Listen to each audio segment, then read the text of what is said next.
Assalamualaikum warahmatullahi wabarakatuh. Salam sejahtera bagi kita semua. Perkenalkan, saya Anissa Nuriski dengan NIM 2020-143526 dari kelas 3N, Prodi Pendidikan Guru Sekolah Dasar. Hari ini saya akan membuat video untuk memenuhi tugas dari mata kuliah Kepramukaan dengan dosen pengampu Dr. Haji Hendra Wijaya, SAG, MPDI. Adapun pembahasan yang saya akan bahas pada video ini mengenai faktor pendidikan kepramukaan. Nah, pokok-pokok yang akan saya bacakan nanti di video ini, yang pertama tentang dasar dan tujuan pendidikan pramuka, yang kedua tentang pendidikan peserta atau peserta didik, yang ketiga mengenai lingkungan pendidikan, dan yang keempat atau yang terakhir mengenai pendidikan karakter atau sistem AMO. Dasar dan tujuan pendidikan pramuka.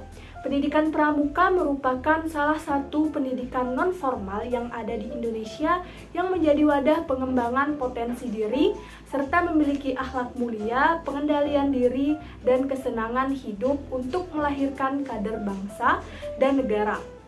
Pendidikan pramuka juga ini merupakan salah satu proses belajar mandiri yang progresif bagi kaum muda untuk mengembangkan diri sendiri menjadi seutuhnya, seperti aspek spiritual, emosional, sosial, intelektual, dan fisik, baik bagi individu itu sendiri maupun anggota masyarakat, dan merupakan proses pembinaan dengan pengembangan potensi kaum muda agar menjadi warga negara yang berkualitas. Selanjutnya yaitu tujuan pendidikan kepramukaan. Tujuan pendidikan kepramukaan bagian yang tak terpisahkan untuk mewujudkan tujuan nasional yang sudah tercantum dalam pembukaan Undang-Undang Dasar 1945 yang berbunyi melindungi bangsa Indonesia dan seluruh tumpah darah Indonesia dan memajukan kesejahteraan umum, mencerdaskan kehidupan bangsa, dan ikut melaksanakan berdasarkan dunia yang berdasarkan perdamaian abadi, kemerdekaan, dan keadilan sosial. Pada dasarnya, kegiatan kepramukaan ini memiliki tujuan untuk melatih generasi muda agar memaksimalkan setiap potensi yang ada pada dalam dirinya, baik itu intelektual, spiritual, sosial, dan fisik. Berikut ini tujuan dari pendidikan kepramukaan di sekolah. Yang pertama, membentuk karakter atau kepribadian dan akhlak yang mulia para generasi muda. Yang kedua, menanamkan rasa cinta tanah air dan bangsa di dalam diri generasi muda. Yang ketiga atau yang terakhir, menggali potensi diri dan meningkatkan keterampilan para generasi muda sehingga menjadi individu yang bermanfaat baik masyarakat dan negara itu sendiri. Tujuan pendidikan kepramukaan menetapkan bahwa gerakan pramuka bertujuan mendidik anak-anak dan pemuda-pemudi Indonesia dengan prinsip-prinsip seperti di bawah ini. Yang pertama, dasar metodik pendidikan kepanduan yang pelaksanaannya disesuaikan dengan keadaan, kepentingan, dan perkembangan bangsa dan masyarakat Indonesia. Yang kedua, diharapkan pramuka menjadikan manusia berkepribadian dan berwatak luhur serta tinggi mental, moral, budi pekerti, dan keyakinan-keyakinan beragamanya, tinggi kecerdasannya dan keterampilannya, serta kuat dan sehat fisiknya. Selanjutnya mengenai pendidikan anak atau peserta didik. Peserta didik itu sendiri adalah anggota masyarakat yang berusaha mengembangkan potensi diri melalui proses pembelajaran.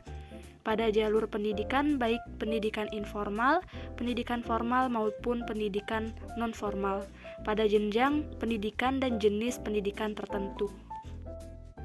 Sedangkan pada pramuka, peserta didiknya dibagi menjadi beberapa anggota. Yang pertama, anggota biasa yang terdiri dari pramuka siaga, berusia 7-10 tahun dan biasanya disingkat dengan huruf S serta dilambangkan dengan warna hijau. Pramuka penggalang yang berusia 11-15 tahun yang biasanya disingkat dengan huruf G serta dilambangkan dengan warna merah. Pramuka penegak yang berusia 16 tahun sampai 20 tahun yang biasanya disingkat dengan huruf T serta dilambangkan dengan warna kuning. Dan pramuka pandega yang berusia 21 tahun sampai 25 tahun yang biasa disingkat dengan huruf D serta dilambangkan dengan warna coklat muda. Maka Apabila anggota yang muda telah menikah, maka keanggotaannya dianggap sudah dewasa dan dikatakan lain dia sanggup telah menjadi orang dewasa. Poin yang kedua merupakan lingkungan pendidikan kepramukaan. Ini merupakan faktor lingkungan yang berpengaruh praktek pendidikan pramuka atau lingkungan tempat berlangsungnya proses pendidikan pramuka tersebut berjalan, yang merupakan bagian dari lingkungan sosial. Ditinjau dari lingkungan hidup manusia, terdapat 3 lingkungan pendidikan. Yang pertama yaitu lingkungan yang paling utama adalah lingkungan keluarga sebagai lingkungan yang bersifat mendidik. Yang kedua yaitu lingkungan sekolah, yang merupakan tugas utamanya adalah melaksanakan program baik itu bimbingan, pengajaran, atau latihan. Dan yang ketiga atau yang terakhir, lingkungan masyarakat yang bersifat mendidik.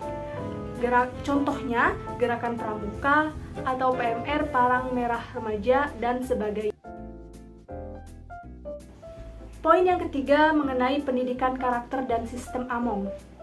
Pendidikan karakter merupakan usaha manusia secara sadar serta terencana yang bertujuan untuk mendidik dan memberdayakan potensi. Selain itu juga pendidikan berkarakter ini juga berguna untuk membangun karakter setiap individu, sehingga dapat menjadikan individu yang bisa memiliki manfaat untuk individu itu sendiri dan juga lingkungan di sekitarnya. Sistem pendidikan ini akan menanamkan nilai-nilai karakter tertentu pada setiap peserta didik yang di dalamnya terdapat beberapa komponen pengetahuan, kemauan, kesadaran, dan tindakan untuk melakukan hal positif tersebut. Pendidikan berkarakter pun kemudian dijadikan sebagai wadah sosialisasi karakter yang patut dimiliki oleh setiap orang agar menjadikan mereka sebagai seseorang yang bermanfaat besar bagi lingkungan di sekitarnya. Berikut ini beberapa fungsi pendidikan berkarakter. 1. Dapat menjelaskan serta mengartikan berbagai karakter individu.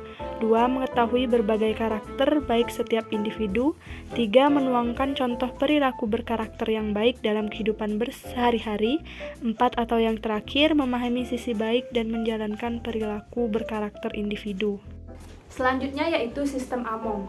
Sistem Among dalam Gerakan Pramuka ini memberikan kesempatan kepada seluruh peserta didik untuk mengembangkan pribadinya, bakatnya, kemauannya, serta cita-citanya yang ia miliki. Pembina pramuka sebagai pamong hanyalah menjaga, membenarkan, meluruskan, serta memberikan dorongan atau motivasi tempat ia bertanya serta berkonsultasi. Peserta didik harus diperlakukan dan dihargai sebagai subjek pendidikan, bukan hanya sebagai objek pendidikan saja. Belaka yang hanya bergiat kalau di seluruh pembinaannya tetapi mereka diberikan kebebasan untuk bergerak dan bertindak dengan apa yang ia lakukan. Leluasa agar tumbuh rasa percaya diri, agar berkembang kreativitasnya sesuai dengan aspirasi mereka tersebut. Sekian video presentasi hari ini dari saya. Semoga video ini bisa menambah wawasan kalian dan bisa bermanfaat. Saya akhiri. Wassalamualaikum warahmatullahi wabarakatuh. Salam Pramuka.